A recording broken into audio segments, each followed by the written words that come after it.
ಗಡಿಯ ಭಾಗದಲ್ಲಿ ಗುಡಿಯಲ್ಲಿ ನಿಲ್ಲುತ್ತ ನಮ್ಮ ಆರಾಧ್ಯ ಮೂರ್ತಿಯಾಗಿರುವಂತಹ ಸೋಮಶೇಖರ ಸ್ವಾಮಿಯನ್ನ ಅನನ್ಯ ಭಕ್ತಿಯನ್ನು ವಿನಿಯೋಗಿಸಿ ದೇವರ ಕರುಣೆಗೆ ಪಾತ್ರರಾಗಬೇಕೆನ್ನುವ ಕಾಂಕ್ಷೆಯಿಂದಲಾಗಿ ಪರಿವಾರ ಸಮೇತರಾಗಿ ದೇವಸ್ಥಾನಕ್ಕೆ ಹೋದವರು ನಾವು ರಾಜಮನೆತನದವರು ಬಂದಿದ್ದಾರೆ ಎನ್ನುವ ಕಾರಣಕ್ಕಾಗಿ ವಿಶೇಷವಾಗಿರುವಂತಹ ಪೂಜೆಯನ್ನು ಸಲ್ಲಿಸಿ ಪ್ರಸಾದವನ್ನು ಕರುಣಿಸಿದವರಿದ್ದಾರೆ. ಸರಿ, ಪರಿವಾರದವರೆಲ್ಲರಿಗೂ ಕೂಡ ಪ್ರಸಾದವನ್ನು ಹಂಚ್ತೇನೆ. ಆದಿತ ಪೂಜೆ ಕೊಟ್ಟವರು ಪ್ರಸಾದ ಸುದ್ದಿರನ್ನು ಬಂದು ತಕೊಂಡು ಹೋಗಾಯ್ತಾ ಅವ್ರಿಗೆ ಕೊಡ್ಬೋದು. ಎಲ್ಲ ತಗೊಂಡಿಲ್ಲ.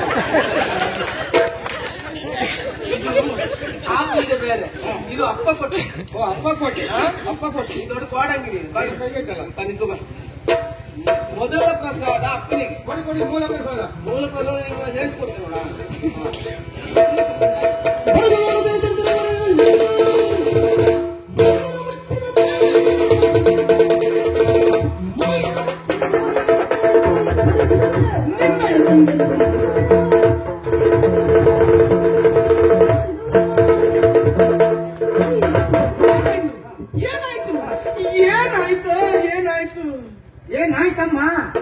ನಾಯ್ತಮ್ಮ ನೀನು ಫುಲ್ ಕುಟುಂಬದವರೆಲ್ಲ ನಾಯ್ತಮ್ಮನಿಕ್ರೆ ಅದಲ್ವಾ?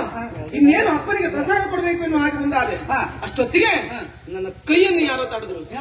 ಯಾರು ಯಾರು ಯಾರು ಎಂದು ನೋಡಿದ್ರೆ ದಾರಿಯಲ್ಲಿ ಹೋಗುವಂತಹ ಬಿಕಾರಿಯವರ ಒಂದು ರಾಜಕುಮಾರಿಯಾದಂತಹ ನನ್ನ ಕೈ ಮುಟ್ತಾನೆ ಅಂತ ಆದ್ರೆ ಎಷ್ಟೋ ಧೈರ್ಯ ಅವನಿಗೆ. ಸುಮ್ಮನೆ ಉಳಿದೆ ಅಂತ ಆದ್ರೆ ಈಗ ನನ್ನ ದೌರ್ಬಲ್ಯ ಎನ್ನುವ ಹಾಗೆ ಕಳಿಸಿಕೊಳ್ತದೆ. ಹೌದಮ್ಮ, ಈ ತಕ್ಕ ಪಾಠ ಕಲಿಸಬೇಕು. ಇವಕ್ಕೆ ಬರೀ ಬಾಯಿ ಮಾಡ್ತಾರೆ.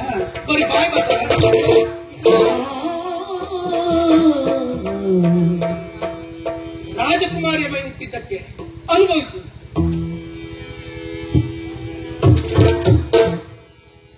ಹೆಣ್ಮಕ್ಳು ಮೈ ಮುಟ್ಟ ಚಟುವ ನಿನಗೆ ಇಲ್ಲ ಸರಿಯಾಗ್ಲಿಲ್ಲ. ಮಾಡ್ಬೇಡ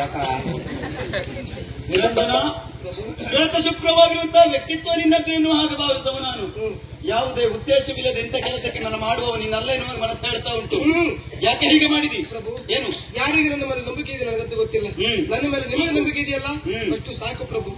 ನಿಮ್ಮ ಮಗಳ ಮೈ ಮುಟ್ಟುವುದರ ಮೂಲಕವಾಗಿ ನನ್ನ ಮನಸ್ಸಿನ ಯಾವುದೋ ಒಂದು ಕಾಮನೆ ತೀರಿಸಿಕೊಳ್ಳೋದಕ್ಕೆ ಬೇಕಾಗಿ ನಿಮ್ಮ ಮಗಳ ಕೈ ಮುಟ್ಟಿದ್ದಲ್ಲ ಪ್ರಭು. ನಿಮ್ಮ ಮಗಳಿಗಾಗುವಂತಹ ಅಪಾಯವನ್ನು ತಪ್ಪಿಸುವುದಕ್ಕೆ ಬೇಕಾಗಿ ನಾನು ಕೈ ಮುಟ್ಟಿದ್ದಷ್ಟೇ. ಹೌದು ಪ್ರಭು.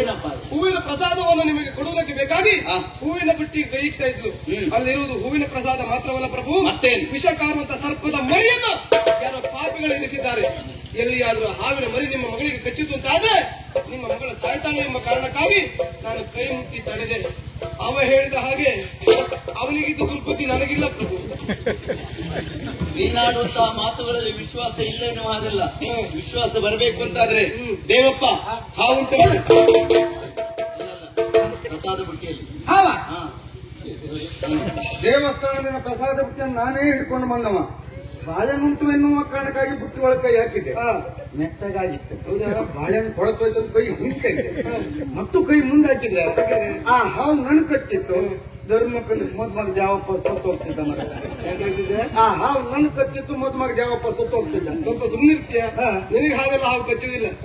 ಹಾವು ನಿನಗೆ ಕಚ್ಚುವುದಿಲ್ಲ ಅಂದ್ರೆ ಹೌದು, ಹಾವು ನಮ್ ನೆಂಟ್ರಲ್ಲ.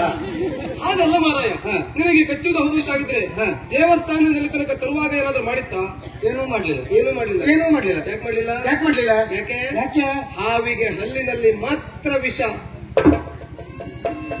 ಹೌದು, ನನ್ನ ಮೈ ತುಂಬಾ ವಿಷ. ಹೌದೇ?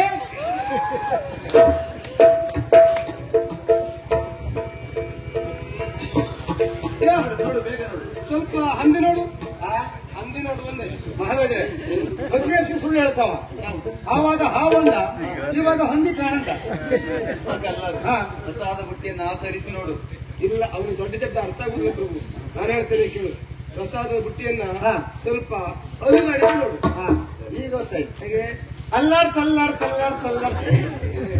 ಕೆಳಗೆ ಅಲ್ಲಾಡ್ಸ್, ಆಚಿ ಈಚಿ ಅಲ್ಲಾಡ್ಸ್, ಅಡ್ ಹೋಯ್ ಅಲ್ಲಾಡ್ಸ್, ಅರ್ಧರ್ದು ಅಲ್ಲಾಡ್ಸ್, ಚೂರು ಅಲ್ಲಾಡ್ಸ್.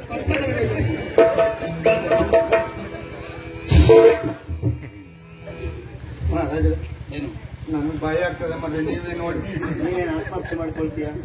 ಅದನ್ನೆಲ್ಲ ನಾನ್ ನೋಡುದೇನ? ಅಲ್ಲ, ಮಹಾರಾಜರಂತೀರಿ ಮರೆ. ಒಂದು ಹಾವು ಉಂಟು ನೋಡಿ.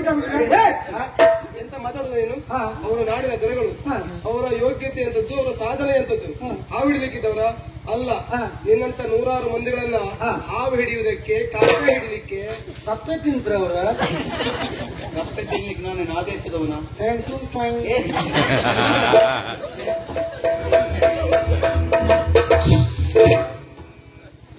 ಉಪದ್ರ ಕೊಡ್ಬೇಡಿ, ಮೈ ಮೇಲೆ ಬಿಡ್ತೆ ಮತ್ತ ಎಂತ ಇಲ್ಲ ಮರ. ಸರಿ ಸ್ವಾಗತ ಮಾಡ.